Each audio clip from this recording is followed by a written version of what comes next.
سلام دوستان عزیز، این فرصت ها برنامه نوبتی ترانسفر در عمل منظور شماست. با پیشنهاد معلومات جالب ترانسفری و بررسی برخی از موضوعات مهم برنامه را آغاز میکنیم.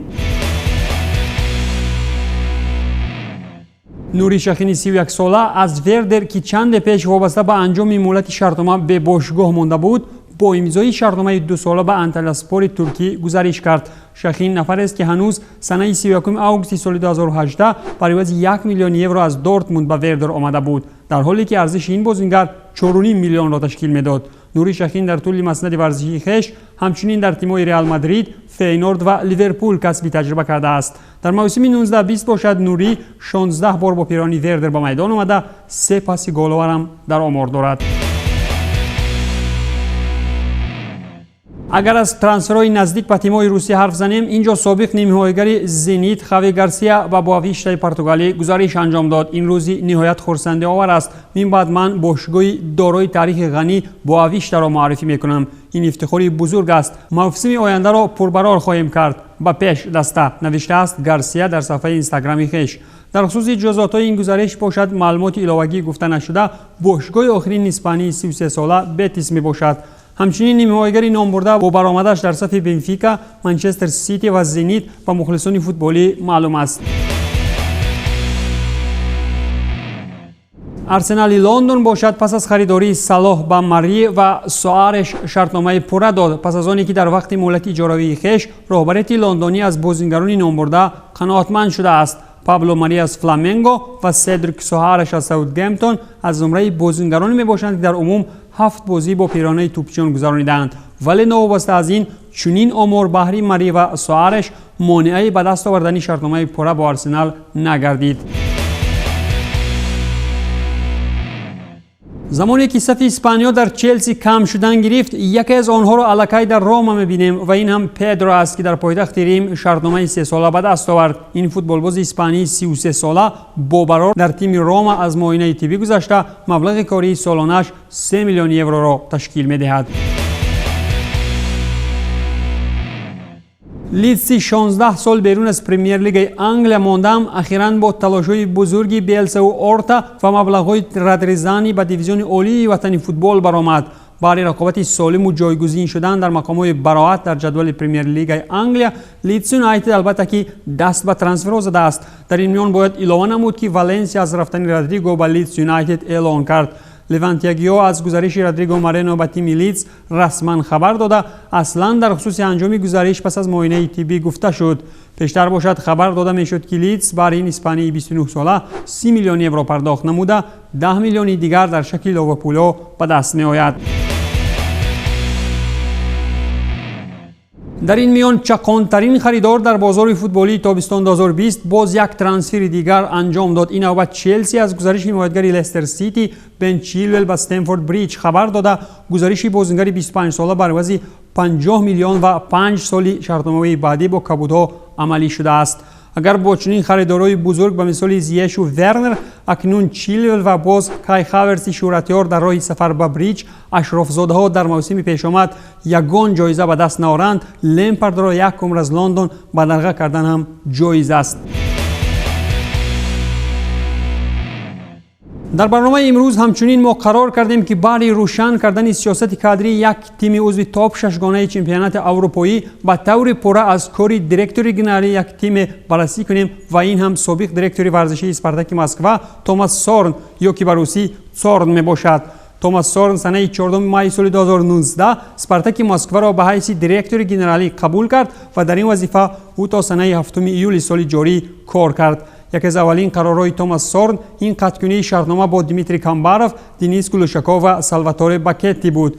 قطع شرطنامه با دنیس گلوشکوف با فکرم از قرارهای درست و سر وقتی سورن می باشد، زیرا که چنین نفرانی به انتظام و سست از لحاظ فوتبالی را که خود را به قول لیدر با قالب منفی می گیرند کایها باز از دسته دور کردن لازم بود. باید گفت که یکی از اساسگزاران فرانت سرنفرین بر مقابل کریرا همماز گلوشکوف بود. اصلا قراری از دسته جواب دادن 3 بازیگر نامبرده هنوز از جانب فیدون پیشتر قبول شده بود، ولی کاغذهای رسمی را در خصوص قطع شوی شرطنامه گلوشکوف و کامباروف و باکتی خود توماس سورن امضا کرد. بعد از آن کارهای خرید و فروش در سپارتاک اوج گرفتند. سه فروشکاری بهترین سورن این زلویش برای عوض 2.75 میلیون یورو و پورتو فرناندو برای عوض اجاره 5.5 میلیون جمع 9.6 میلیون یورو در شکل لیورپول و سینا بوگانی چینویی. سفیان خانی برای عوض 3.5 میلیون یورو به الگرافا می باشند. کل این رقم‌ها از سامانه ترانسمارکت گرفته شده. میتوان گفت که سفیان خانی اگر در سپارتاک آنقدر نقشی نداشته بود، زلویش باشد از زمره بهترین بازیکنان زرخرید تیم مردمی محسوب می‌یافت. همچنین طبق معلومات‌های مختلف داخل شرطنامه‌های بازیکنان نام برده لیورپول از برآمدشان در دسته‌ها و فروش می‌بده میباشد که سپارتاک چون فایز لیورپول به دست می‌آورد. همچنین یک کاری منفعتباری دیگری توماس را در سپارتاک میتوان فروش لوئیس آدریانو برای عوض 1 میلیون یورو به پالمیراس نامید، چرا که شرطنامه این فوتبال باز به انجام میرسید و او به پول از دست میرفت. در حالت بازیکنان دیگر نیز سپارتاک در زمان سورن بر ضمن کم کردن خرج معاش پولیو باز پول نقض هم کار کرد، چنانه که مثلا از اجاره پدرو روشا به فلامنگو سرخ و سفیدا 9 میلیون یورو گرفته، باز خود فلامنگو معاش روشا را در وقت اجارهش پرداخت میکند. همچنین زمانی کاری سورن باشگاه را به طور دائمی ژانا آنانیدزه ترک نمود، با نفری که شرطنامه هنوز ماه ینور سال جاری قطع کرده شد و اجاره باشد با جبران پرداخت قسمت معاش گیورگی میلکادزه، الکساندر تاشایف، ماکسیم گلوشینکوف، الکساندر لاماویتسکی روان کرده شدند. برای از این با لارنسو ملگرخو شرطنامه تمدید کردن نشد، چیزی که همگان را به حیرت آورد، چرا که هنوز هم سپارتاک مشکلات را در قنات‌های میدان حل نکرده است. بسیاری از کارشناسان از مناسبت نهایت خنک نظرانه سورن نسبت دستپروران سپارتاک میگفتند، زیرا زمانی که با چندی از دستپروران پراستعدادی تیم تمدید شرطنامه نشد و سپارتاک چندی از آنها را از دست داد.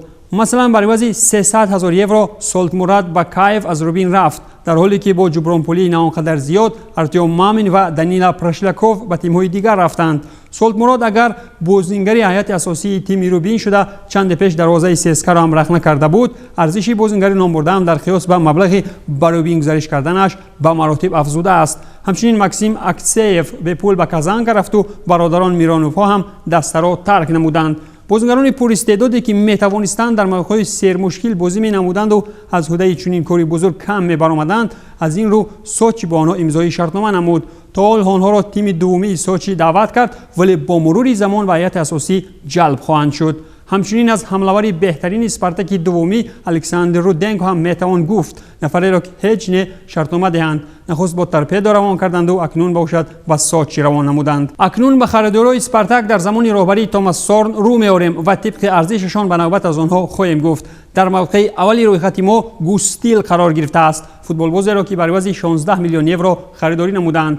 هلندی نه تنها برای اسپارتاک پرمیس دومی شدن نتوانست، بلکه با احتمالیت زیاد میتوان گفت حتی پدرو روش را هم به فراموشی برده ناموفق ترین ترانسفر سرخ و سفیدا میگردد. دومین فوتبالباز رویخط ما الکس کرال برای عوض 12 میلیون یورو است. خبررسان‌ها بر آنند که این نفر از ناعلاجی خریده شده است. باید که برای عوض فرناندو نیم حمایتگری تحقیقاتی خریداری میشد، ولی پس از موفق نشدن در چندین واریانت‌ها ضرور آمد که پول‌ها را در نیم حمایتگری چخی تیم اسلاویا قربان نمود تا که سرود لیگ قهرمان‌ها را با گیمن پرمیر لیگ روسیه عوض کند. پس از 5 دور چمپیونات روسیه میتوان گفت که کرال در میدان آنقدر بد هم بازی نمیکند. الکساندر سوبولف یکی از بهترین بازیکنان جوان روسیه به صف سرخ سفیدا بر عوض پولی نچندان بزرگ برای چمپیونات روسی یا خود 5 میلیون یورو گزارش کرد. جردن لارسون و رزیان میرزوف هر یک نفر برای عوض 4 میلیونی آمدند، ولی فرقیت آسمانی میان هم دارند. میرزوف را اگر باری هم در میدان این موسم ندیدیم، لارسون الکی 3 گل در 4 بازی زد و در دربی مهم هم از خود نشان داد. 3 میلیون دیگر باشد سپارتاک برای حمله‌آور آرژانتینی اسکیل پونسه و همچنین دروازه‌بان ایتالیایی اندریا رامانیولی به روما بخشید و تا حال میتوان چنین عملی سورن هم در ردیف خریداری لارسون بهای بلند داد.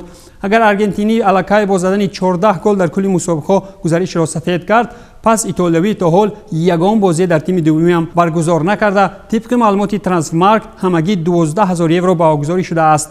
همچنین زمانی سورن 1 میلیون دیگر بهر اجاره اندره شورلی به بروسیا دورتموند پرداخت شد. اگر در بازی نخست آلمانی قهرمان جهان در سطح پرمیر لیگ روسیه کیهان‌آوردی میکرد، بعداً به یکبارگی خاموش شده، حتی پیش از مولد بازپس به وطن فرستاده شد. غیر از این بازیکنان نام برده بهر تیم دومی با تیمور اکمورزین، ملکوم بادو، نیکولاس کوتاتلادزه طریق سراغ‌های توماس خریداری شدند و از میان آنها تنها دروازه‌بان اکمورزن بازی کرد و خلاص. خلاص اگر به طور استثنایی با وجود درآمد و خراجات‌های ترانسفری نتیجه گیری کنیم، در یک سال کاری سورن اسپارتاک تخمیناً 17 میلیون یورو ضرر دیده است. اما با وجود این به طور روشن حجم پرداخت معاش فوتبالبازان کم شده است، در خصوص چیزی که در مصاحبه ها توماس سورن نه یک بار گفته بود. همچنین هیئت تیم هم نوسازی و جوان کرده شد. گزارش های لارسون، پونسه و سابولف به مبالغه میتوان موفق نامید. این بازیکنان را ارزششان هم زیاد شده، احتمالاً باز هم رشد میکنند. الکس کرال بازیکن منتخب چخ است و اصلا ممکن برای همین و همچنین با نظر داشت این سالش ممکن که در آینده به ارزش نزدیک به خریداریش به فروش رود.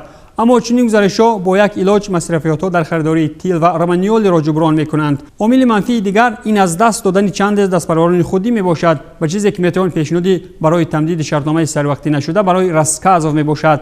ما از همین عامل صدی راه به موافقت رسیدن در خصوص شرطنامه نو با راسکازوف است. به هر حال به قول یکی از مخلصان اشدی اسپارتاک، کاری سورن را بد گفتن نشاید، چرا که در اسپارتاک چیزهای از این بدتری هم بودند.